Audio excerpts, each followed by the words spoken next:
Hello friends, मैं आरती यादव आपके अपने यूट्यूब चैनल पर आप सभी लोगों का हार्दिक स्वागत करती हूँ। और सबसे पहले आप सभी को गुड मॉर्निंग, सुबह की नमस्ते। तो जैसा कि आप सभी को पता है, हमने आपके लिए ये न्यू क्लास स्टार्ट की जिसमें हम आपको वन लाइनर, ऑप्शन टाइप, विभिन्न प्रकार की फिजिक्स, केमिस्ट्री और बायोलॉजी के क्वेश्चंस आपको कराएंगे। मिक्सचर क्वेश्चन होंगे जिसमें हम आपको 1000 क्वेश्चन कराने वाले। 1000 टारगेट है हमारा। हम आपको 1000 ऐसे क्वेश्चन कराएंगे जो आपके एग्जाम में आपको बहुत ज्यादा हेल्प करेंगे। आप चाहे नर्सिंग की तैयारी कर रहे हो, पैरामेडिकल, फार्मेसी, किसी भी एग्जाम की तैयारी 2021 में कर रहे हो, तो ये 1000 क्वेश्चन आपके लिए बहुत ज्यादा हेल्प करेंगे आपके एग्जाम में। तो आज हम आपके लिए क्लास नंबर 3 लेकर आए जिसमें हम आपको फिजिक्स, केमिस्ट्री और बायोलॉजी तीनों के क्वेश्चंस कराएंगे। आज की क्लास की खासियत क्या है? आज फिजिक्स और केमिस्ट्री क्वेश्चन ज्यादा हैं और बीएससी नर्सिंग में पूछे हुए क्वेश्चन हैं, इसलिए वीडियो को पूरा जरूर देखिएगा। साथ ही साथ पेन और कॉपी लेकर बैठना। जो भी पॉइंट हम एक्स्ट्रा बताते हैं उनको नोटबुक पे नोट डाउन करते हुए चले। ये क्वेश्चंस आपके लिए बहुत ज्यादा इंपॉर्टेंट होंगे। तो चलिए टाइम न वेस्ट करते हुए शुरू करते हैं आज की क्लास को। आशा करती हूँ आज की वीडियो आपको अच्छी भी लगेगी और ज्यादा से ज्यादा अपने दोस्तों के साथ शेयर भी करोगे।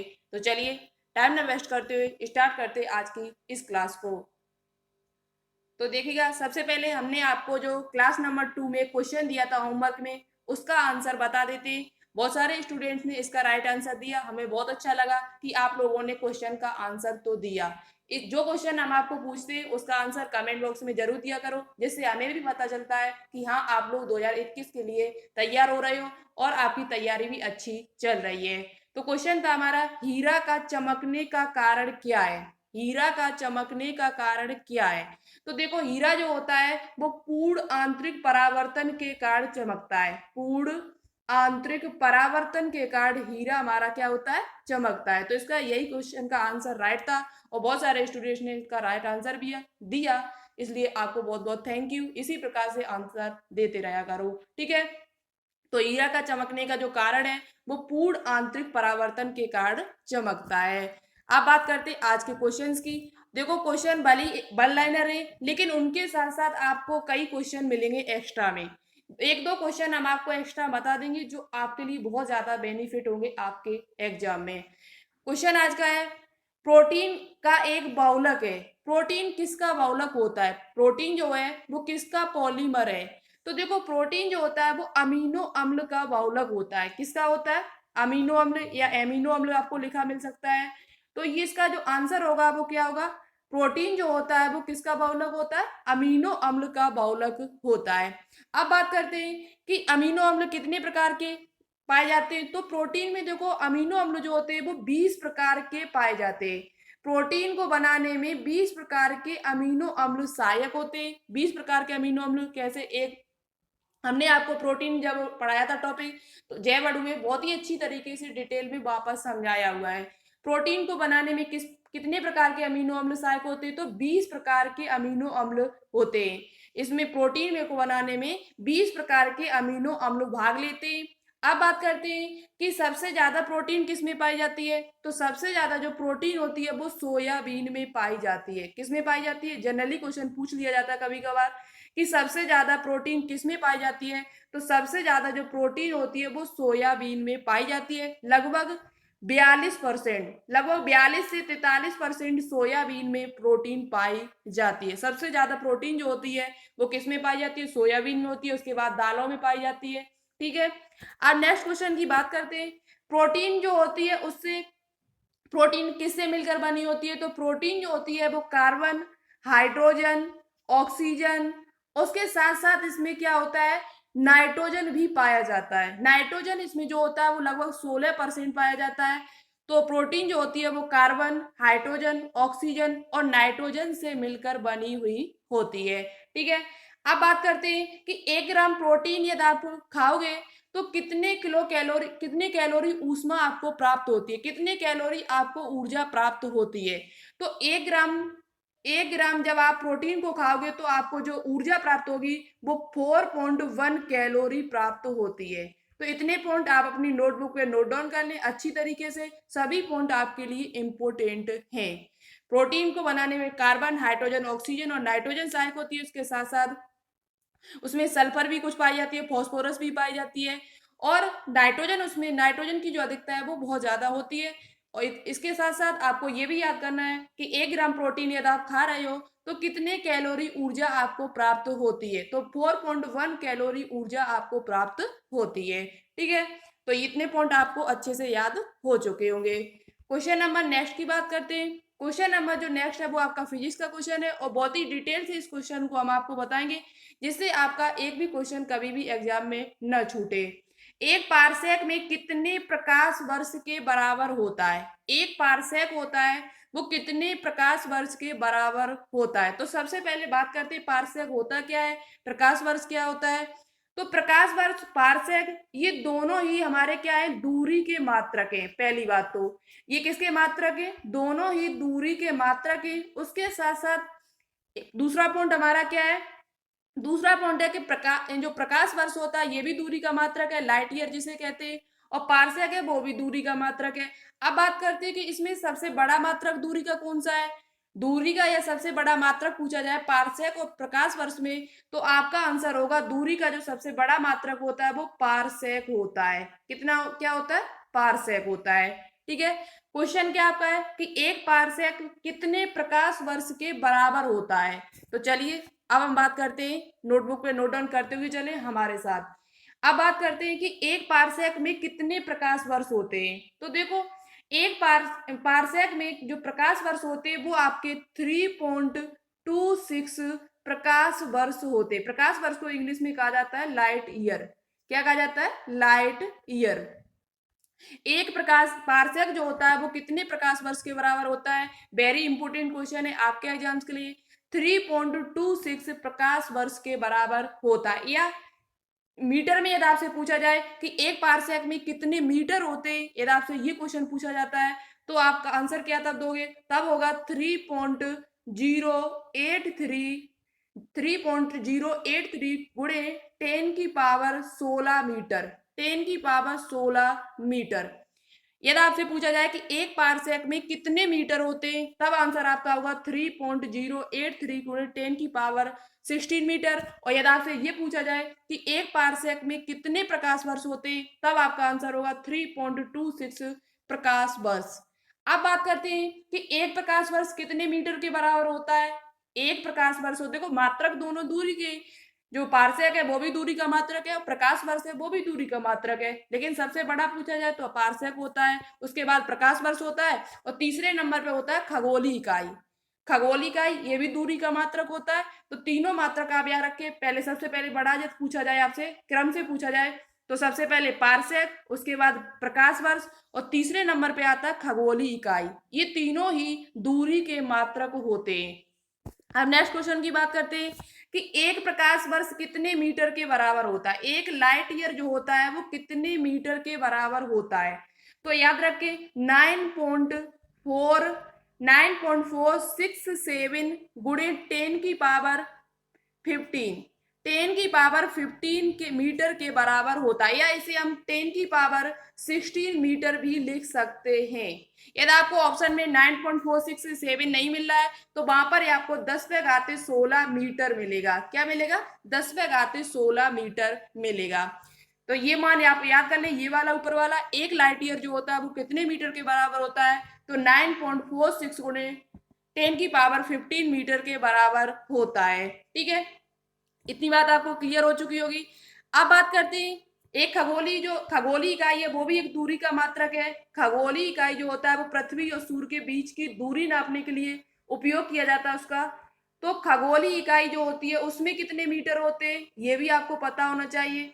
खगोलीय इकाई में कितने मीटर होते हैं, तो खगोलीय इकाई ये दूरी का मात्रक है। ये सबसे पहली बात तो आप क्लियर कर ले, किसका मात्रक है, दूरी का मात्रक है।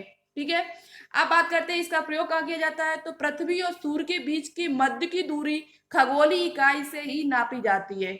अब बात करते हैं इसकी कितने मीटर होते हैं। तो इसमें मीटर जो होते हैं वो आपके एक खगोलीय इकाई में कितने मीटर होते हैं, तो 1.496 गुणे 10⁻11 मीटर। कितने, 11।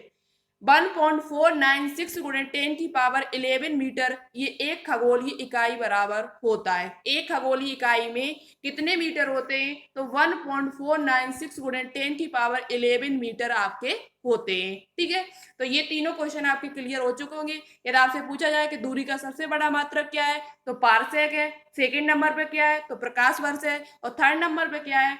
तो खगोलीय दूरी है। और तीनों के हमने आपको मान भी बता दिए मीटर में। इन्हें अच्छे से याद कर लेना, बहुत ही इंपॉर्टेंट है आपके एग्जाम्स के लिए। अब बात करते हैं नेक्स्ट क्वेश्चन की। नेक्स्ट क्वेश्चन हमारा है बायो का है। रेट्रोवायरस में आनुवांशिक पदार्थ होता है। जो रेट्रोवायरस होता है उसमें आनुवांशिक पदार्थ क्या होता है? तो याद कर ले, रेट्रोवायरस में जो आनुवांशिक पदार्थ होता है वो आपका केवल आरएनए होता है। क्या होता है? केवल केवल उसमें क्या पाया जाता है? आरएनए।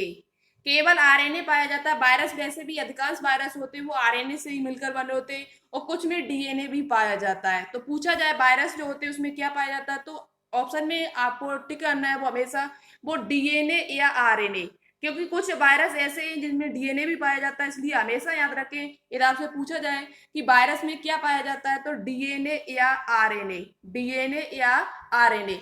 लेकिन यहाँ पर जो रेट्रोवायरस है वो केवल आरएनए का बना होता है। उसमें जो आनुवंशिक पदार्थ होता है, जो जेनेटिक मटेरियल होता है, वो क्या होता है? केवल आरएनए होता है। ठीक है, अब बात करते हैं रेट्रोवायरस। जो एडिस का विषाणु होता है, आपने सुना होगा, एडिस रोग सुना होगा।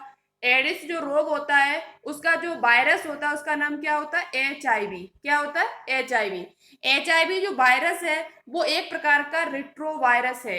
एचआईवी जो वायरस होता है, जो एडिस में एडिस रोग जो होता है उसमें जो पाया जाता है, वो एक प्रकार का क्या है? रेट्रोवायरस है। एचआईवी की फुल फॉर्म क्या होती है? तो human human immuno deficiency virus. Human immuno deficiency virus, ये किसकी फुल फॉर्म होती है? एचआईवी की फुल फॉर्म होती है। तो मेन क्वेश्चन आपको क्या याद करना है यहाँ पर? रेट्रोवायरस में आनुवंशिक पदार्थ क्या होता है? तो केवल आरएनए होता है। क्या होता है? केवल आरएनए होता है। और रेट्रोवायरस एक प्रकार का क्या है?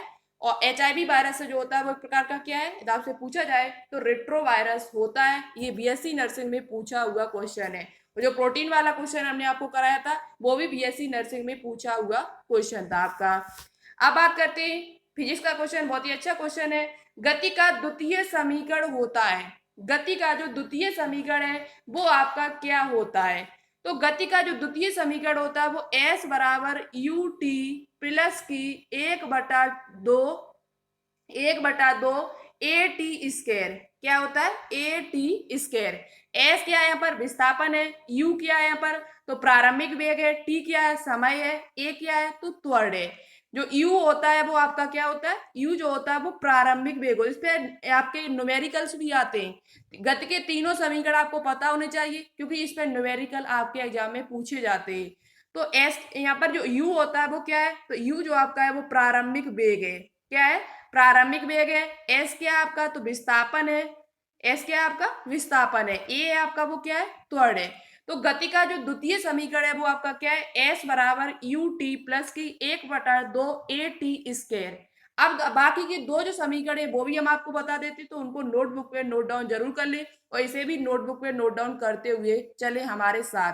ठीक है, अब बात करते हैं गति का फर्स्ट समीकरण क्या है। तो गति का जो फर्स्ट समीकरण होता है वो आपका होता है क्या? v बराबर, b क्या होती है अभी हम आपको बता रहे हैं, b बराबर u प्लस की ए टी। क्या होता है? b बराबर u प्लस की ए टी। b आपका जो होता है वो क्या होता है? अंतिम वेग होता है। b जो आपका होता है वो क्या होता है? यहाँ पर अंतिम वेग होता है। और u की जब बात की जाए आपसे तो वो प्रारंभिक वेग होता है। ए आपका त्वरण है, टी आपका समय अंतराल है। तो ये गति का प्रथम समीकरण है। ये गति का कौन सा समीकरण है? प्रथम समीकरण है। अब बात करते हैं गति का तृतीय समीकरण क्या है, तो वो भी सुन लो हमारी बात को ध्यान से। तो गति का जो तीसरा समीकरण है वो आपका क्या है? तो बी स्क्वायर बराबर यू स्क्वायर प्लस की 2as।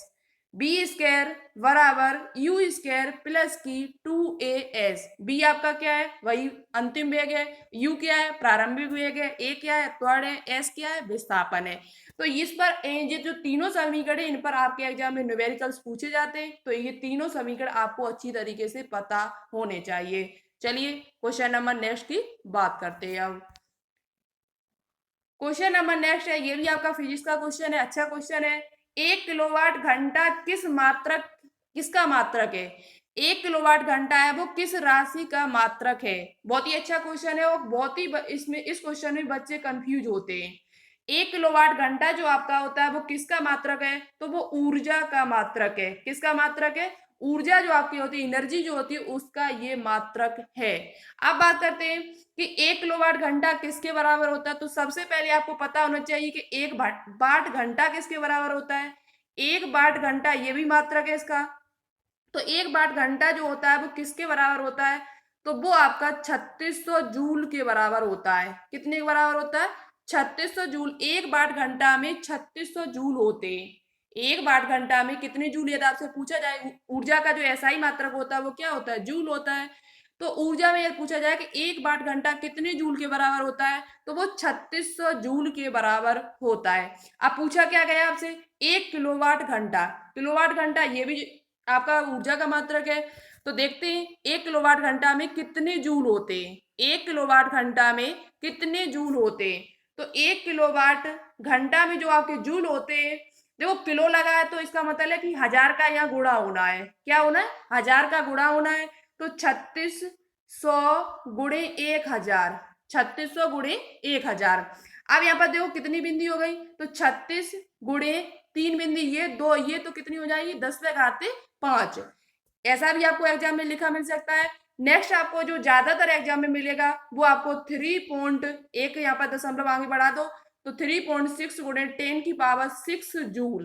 तो 1 किलोवाट घंटा जो होता है इस कितने जूल के बराबर होता है? तो 3.6 × 10⁶ जूल के बराबर आपका होता है। तो 1 किलोवाट घंटा किस राशि का मात्रक है? तो ये ऊर्जा का मात्रक है, यानी कि एनर्जी का मात्रक है। और पूरा डिटेल से हमने आपको बता दिया है। तो चलिए बात करते हैं नेक्स्ट क्वेश्चन की। बहुत ही अच्छा क्वेश्चन है आगे वाला। नेक्स्ट क्वेश्चन केमिस्ट्री का क्वेश्चन है। अशुद्ध कपूर को शुद्ध किस विधि के द्वारा किया जाता है? जो अशुद्ध कपूर होता है उसको किस विधि के द्वारा शुद्ध किया जाता है? तो उसे शुद्ध करने के लिए आपका क्या होता है? ऊर्ध्वपातन विधि। उस विधि को जो कहते हैं, आप एक लाइन में याद कर ले इसे, ऊर्ध्वपातन विधि। इस ऊर्ध्वपातन में क्या होता है? सीधा जो ठोस पदार्थ होता है वो द्रव में न बदलकर गैस अवस्था में बदल जाता है। ठोस से सीधा किस में बदल जाता है? गैस अवस्था में बदल जाता है। तो इसे ही हम ऊर्ध्वपातन कहते हैं। और अशुद्ध कपूर को शुद्ध करने के लिए किस विधि का प्रयोग किया जाता है? तो ऊर्ध्वपातन का प्रयोग किया जाता है। आपको बताना होगा कमेंट बॉक्स में कमेंट करके, कपूर के साथ साथ ऐसा और कौन सा पदार्थ है जिसे ऊर्ध्वपातन विधि के द्वारा शुद्ध किया जाता है। कपूर के साथ साथ एक और पदार्थ है जिसे ऊर्ध्वपातन विधि के द्वारा शुद्ध किया जाता है, वो कौन सा है? आप लोग कमेंट बॉक्स में कमेंट करके हमको जरूर बताएं। ठीक है, बात करते हैं नेक्स्ट क्वेश्चन की। नेक्स्ट क्वेश्चन आपका है कि दूध से मक्खन निकालने के लिए किस विधि का प्रयोग किया जाता है? वेरी इंपोर्टेंट क्वेश्चन है। दूध से मक्खन निकालने के लिए किस विधि का प्रयोग किया जाता है? तो याद कर लें, दूध से मक्खन निकालने के लिए अपकेंद्रण विधि का प्रयोग किया जाता है। किसका प्रयोग किया जाता है? अपकेंद्रण विधि का प्रयोग किया जाता है।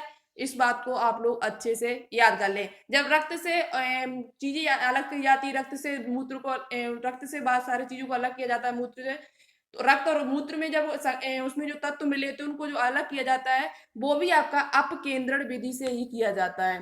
तो आप यहाँ पर सिर्फ इतना याद कर ली कि दूध से मक्खन निकालने के लिए किस विधि का प्रयोग किया जाता है? तो अपकेंद्रण विधि का प्रयोग किया जाता है। किसका किया जाता है? अपकेंद्रण। ठीक है, इसे इंग्लिश में कहा जाता है सेंट्रीफ्यूगेशन। SENTRIFUGATION,